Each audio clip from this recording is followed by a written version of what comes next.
बिस्मिल्लाहिर्रहमानिर्रहीम। अस्सलाम वालेकुम नाज़रीन इकराम, आप देख रहे हैं मेरा फेसबुक और यूट्यूब चैनल और मैं हूं आपका मेज़बान मोहम्मद लतीफ़ आवान।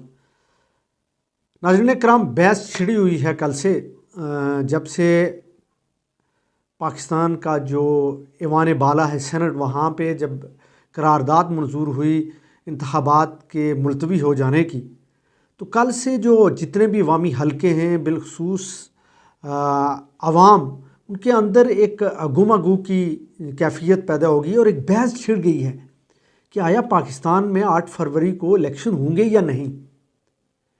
ये हर शख्स सवाल कर रहा है और हर शख्स के ज़हनों पे ये सवाल है कि आया ये जो supreme court of Pakistan chief justice मोहतरम काजी फायज़ ईसा साहब ने जो कहा था ये पत्थर पे लकीर है, आया ये पत्थर पे लकीर जो है वो मुनहदिम होने जा रही है।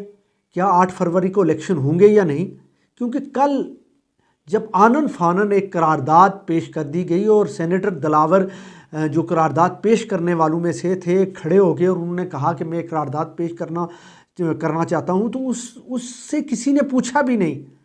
यानी हाल ये देखें कि जो चेयरमैन सेनेट हैं मोहतरम सादिक संजरानी साहिब, उन्होंने पूछा तक भी नहीं कि सेनेटर साहब आप किस चीज़ की करारदाद पेश कर रहे हैं, ये कौन सी करारदाद है जो आप पेश करने जा रहे हैं। और फिर वहाँ जो सेनेट के जो लोग वहाँ सेनेट के अंदर बैठे हुए थे वो सिर्फ 14 सेनेटर थे।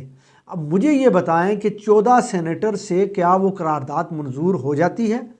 किसी ने कोरम की भी निशानदेही नहीं की कि कोरम पूरा नहीं है, करारदाद पेश नहीं हो सकती। पेश तो दूर की बात, इसको मंजूर कैसे किया जाएगा। लेकिन वो पेश हो गई और फिर मंजूर भी हो गई और कोई बोला तक भी नहीं, किसी ने चूँ चरा भी नहीं की। ये हाल है हमारा ये मुल्क का। और पेश करने वाला कौन है? अब ये सबसे बड़ा सवाल है कि ये करारदाद किसने पेश करवाई, क्यों करवाई। आया ये पाकिस्तान के अंदर ये जो इलेक्शन होने जा रहा है, इस इलेक्शन को मुलतवी करवाने का एक बहुत बड़ा जो पीछे जो कुव्वतें बैठी हुई हैं, क्या पाकिस्तान के अंदर इन इलेक्शन को होने दिया जाएगा या नहीं, ये एक बड़ा सवाल है जो कौम पूछना चाह रही है। कौम जानना चाहती है कि आया इलेक्शन होंगे भी या नहीं।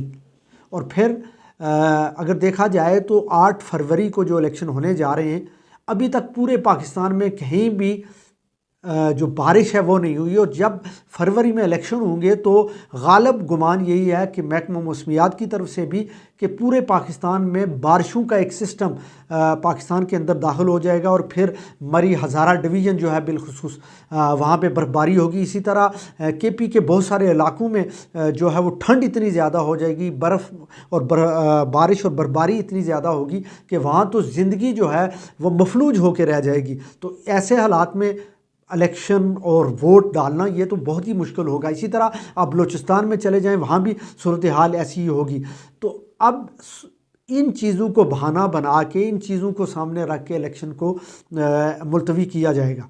और आज से अगर मैं बात करूं तो पाकिस्तान तहरीक इंसाफ और बानी चेयरमैन इमरान खान ने अब जेल के अंदर कह दिया था कि मैं नहीं देख रहा पाकिस्तान के अंदर इलेक्शन होते हुए, इसलिए कि ये कोई ना कोई बहाना बना के इलेक्शन को ये इल्तवा का शिकार कर देंगे और मुलतवी कर देंगे, इसलिए कि इलेक्शन का माहौल ही नहीं है।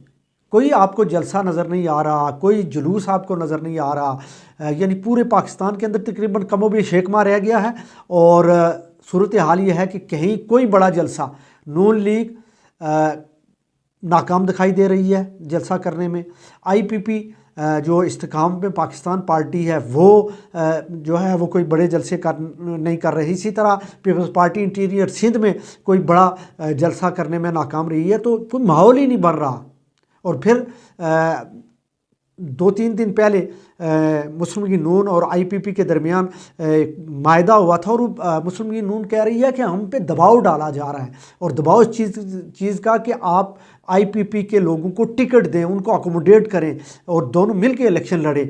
और जहाँ तक IPP का मौक़िफ़ है, उनका कहना है कि हमने 30 से 35 सीटें जो हैं वो हमने रखी हैं कि अगर हम मिल के इलेक्शन लड़ेंगे तो 30 से 35 सीटें हमें दी जाएँ। जबकि नून लीग ये कह रही है कि हम 5 सीटें देने के लिए तैयार हैं, 5 से ज़्यादा हम नहीं देंगे। तो इस तरह इनका आपस में अभी तक मायदा भी नहीं हुआ और ऊपर से नून लीग पे दबाव है कि आप उनको अकोमोडेट करें। और मुझे ये नज़र आ रहा है कि शायद अगले दिनों दिनों में जिन लोगों को, नून लीग के लोगों को अगर टिकट ना मिले तो वो पाकिस्तान तहरीक इंसाफ के लोगों की तरह प्रेस कॉन्फ्रेंस से ना करें। तो ये सूरत हाल जो इस वक्त गुम गू की कैफियत है, और हर शख्स ये सवाल पूछ रहा है कि आया 8 फरवरी को इलेक्शन होंगे भी या नहीं।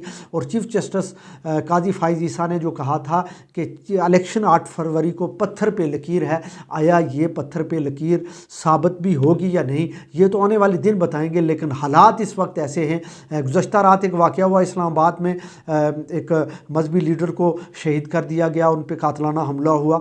तो ये अगर इस तरह के वाक़यात होते रहेंगे तो फिर मुझे नहीं लगता कि वो इलेक्शन होंगे या नहीं। और इन इलेक्शन को मुलतवी करवाने में नून लीग, ये बात मैं बड़े वसूख से कह रहा हूँ, नून लीग सबसे बड़ा रोल अदा कर रही है, इसलिए कि उनको रिस्पॉन्स ही नहीं है।